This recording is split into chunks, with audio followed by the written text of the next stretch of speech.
అరుణోదయం ముందు వచ్చిన కాల్. రాత్రి 2:17. మొత్తం గ్రామం నిద్రలో మునిగిపోయింది. కాని రవి మాత్రం మెలకువలో ఉన్నాడు. అతని ఫోన్ ఒక్కసారిగా వైబ్రేట్ అయింది. Unknown number. ఇంతరని ఫోన్ ఎత్తాడు. హలో అన్నాడు. మరోవైపు నుంచి గుండె ఆగిపోయేలా చల్లటి స్వరం వినిపించింది. రవి, నువ్వింకా బతికే ఉన్నావా? రవి ఒక్కసారిగా షాక్ అయ్యాడు. ఎవరు మీరు? కొన్ని సెకండ్లు నిశ్శబ్దం.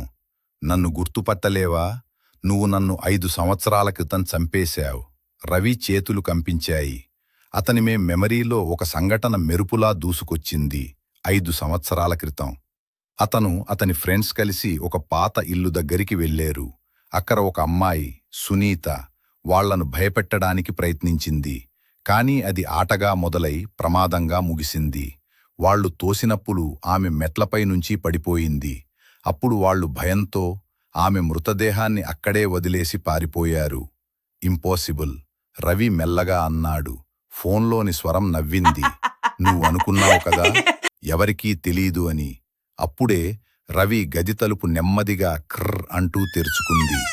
అతను ఒక్కసారిగా వెనక్కి తిరిగాడు. ఎవరూ లేరు. కాని నేలమీద తడి అడుగుల ముద్రలు కనిపించాయి. అవి నెమ్మదిగా అతని వైపు వస్తున్నాయి. ఫోన్లో స్వరం మళ్ళీ, నేను వస్తున్నాను రవి.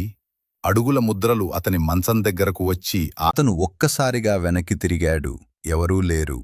కాని ముద్రలు అతని మంచం దగ్గరకు వచ్చి ఆగిపోయాయి. రవి గుండె గట్టిగా కొట్టుకుంటోంది. ప్లీజ్ నన్ను వదిలేయ్ అని కేకవేశాడు. అప్పుడే అతని చెవికి దగ్గరగా ఒక చల్లటి శ్వాస. ఇప్పుడు నువ్వు కూడా నాతో రావాలి. అతని ఫోన్ నేలమీద పడిపోయింది. నెక్స్ట్ మార్నింగ్ గ్రామస్తులు రవి ఇంటి తలుపు తెరిచి చూశారు. అతను మంచం మీద మృతుడిగా పడిపోయాడు.